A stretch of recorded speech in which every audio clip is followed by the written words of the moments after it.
Assalamualaikum warahmatullahi wabarakatuh. Kaum muslimin dan muslimat yang dimuliakan Allah dimanapun berada. Satu berita yang cukup mengagetkan kita adalah ketika salah seorang alim kita, Syekh Ali Jabir, yang kita kenal sebagai seorang da'i yang menyeru kepada khidmah kepada Al-Quran, beberapa waktu yang lalu ditusuk oleh orang secara terencana. Meskipun biasa ketika ada penusukan ataupun bentuk pembunuhan terhadap para alim ulama selalu ada cover di belakangnya, entah dengan menyebut pelakunya gila dan sebagainya. Dan kita yakini memang pelakunya betul-betul gila karena berani melakukan pembunuhan terhadap atau percobaan pembunuhan terhadap seorang alim ulama. Tentu fenomena ini adalah fenomena yang bukan fenomena baru sebetulnya, mengingat memang musuh-musuh Allah itu selalu tampil dimanapun dan kapanpun. Dan beberapa waktu yang lalu kita juga mendengar berita yang sama, atau mungkin sekarang mulai muncul berita-berita yang serupa. Tentu kaum muslimin dan muslimat yang dimuliakan Allah, para alim, para ulama, para ustadz, asatidzah, adalah orang-orang yang mereka harus kita hormati, kita ta'zim terhadap mereka, karena mereka adalah penerus hidayahnya Rasulullah Sallallahu Alaihi Wasallam. Mereka adalah warathatul anbiya, pewarisnya para nabi. Tetapi ada satu hal yang perlu untuk kami sampaikan sebagai satu tadhkirah atau pengingat bagi kita semuanya. Bahwa dalam menyikapi peristiwa ini tentu kita tidak bisa melepaskan dari persoalan-persoalan yang menjadi latar belakang kehidupan kaum muslimin berkaitan dengan kebencian daripada musuh-musuh Islam terhadap kita. Situasi politik, pertahanan dan keamanan, situasi budaya, ekonomi, itu tentu mempengaruhi berbagai peristiwa-peristiwa ini. Maka saya perlu sampaikan kepada kaum muslimin sekalian dan muslimat dimanapun berada rahimakumullah, barakallahu fikum, bahwa bersikap reaktif terhadap peristiwa seperti ini tidak menjadi satu-satunya solusi. Mungkin bisa menjadi satu dari sekian banyak solusi. Artinya begini, kalau hari ini kemudian setelah peristiwa Syekh Ali Jabir ini ada seruan untuk mengawal ulama, ada seruan untuk membuat satgas, ada seruan untuk melakukan pengawalan dalam setiap kajian-kajian yang dilakukan oleh para ustadz dan yang lainnya, tentu ini bukan sesuatu yang keliru, karena reaktif terhadap sesuatu itu juga mempunyai nilai. Tetapi sebetulnya ada satu hal yang penting, kaum muslimin dan muslimat sekalian, bahwa para ulama ini ternyata kalau berkaitan dengan penjagaan atau SOP penjagaan mereka, kadang-kadang tidak hanya di event-event di mana mereka mengadakan pengajian. Karena mara bahaya yang dilakukan oleh makar-makar musuh ini bisa dilakukan dimanapun, kapanpun, dalam situasi apapun. Meski kita melihat ada peristiwa-peristiwa yang khusus memang terjadi pada hal-hal yang sifatnya itu pada event yang umum. Beberapa waktu yang lalu kita masih ingat, hangat sekali, yang menjadi korban bukan alim ulamanya mungkin ya, meskipun beliau juga seorang ustadz, Masya Allah. Ketua atau Komandan Brigade Pimpinan Pusat Persatuan Islam, Ustadz Prawoto, yang beliau menjadi bodyguard atau pengawal pribadinya Ketua Pimpinan Pusat Persatuan Islam ya, atau Persis itu, Kiai Haji Aceng Zakaria ya.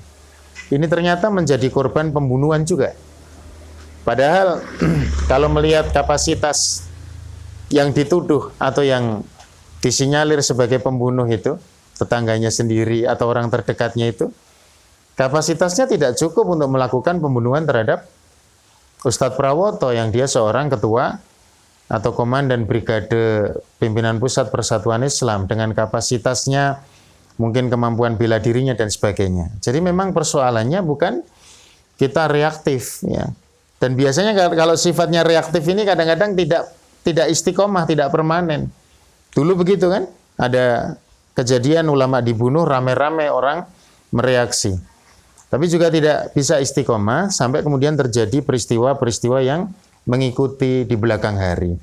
Maka saya sampaikan kepada kaum muslimin dan muslimat sekalian, kewibawaan para alim ulama, para ustadz ini memang harus dijaga oleh seluruh kaum muslimin dan muslimat dalam sisi kehidupan beliau-beliau ini. Bagaimana mereka dipantau di tempat tinggal mereka, bagaimana mereka diawasi, mereka didampingi ketika mereka keluar. Ya, tidak sekedar pada hal-hal yang kemudian menjadikan titik di mana itu menjadi sesuatu yang khusus. Ada kalanya mendapat penjagaan yang luar biasa karena panitia begitu sangat konsen di dalam persoalan ini, tapi di kesempatan lain tidak. Atau mungkin justru kejadian-kejadian itu seperti yang menimpa Ustadz Prawoto tadi, di tempat-tempat yang tidak terpantau oleh CCTV, tidak terpantau oleh siapapun yang ada di situ. Nah, sekarang memang ada ulama-ulama yang dipantau setiap saat, tapi bukan dipantau untuk diamankan, untuk diciduk malahan. Nah, ini persoalan kita. Jadi, hari ini saya perlu mengingatkan kaum muslimin dan muslimat, memang persoalan menjaga ulama, save ulama ini menjadi sesuatu yang hari ini sangat sulit untuk bisa kita telurkan menjadi satu sikap, karena ada satu sikap yang lain di mana para ulama ini dikriminalkan. Kan ada dua model sekarang ini kan, dijaga karena dia dipenjara atau diarahkan ke penjara, atau dijaga untuk diamankan. Maka tentu para alim ulama kita, para ustadz kita, mereka sudah sangat memahami. Kalau penjagaan itu didasarkan kepada personal yang harus mendampingi mereka selama 24 jam, maka ini tentu sangat lemah. Dan sangat sulit untuk mendampingi pergerakan ulama ini, kecuali harus dibangun satu sistem yang sangat rapi dan tentu pendanaan atau finansial yang kuat. Maka sebagaimana kata Allah Subhanahu wa taala, "Fallahu khairun hafidho." Maka Allah adalah sebaik-baik penjaga. Wallah wa huwa arhamur rahimin, dan Allah adalah zat yang maha rahmat terhadap mereka-mereka yang diberikan rahmat. Maka tidak lain dan tidak bukan, jangan sampai kita terlalu mendewa-dewakan persoalan penjagaan ini tanpa memperhatikan aspek-aspek yang ternyata jauh lebih penting. Jadi soal momentum kapan harus dijaga, ini sudah ada standar operasional prosedur.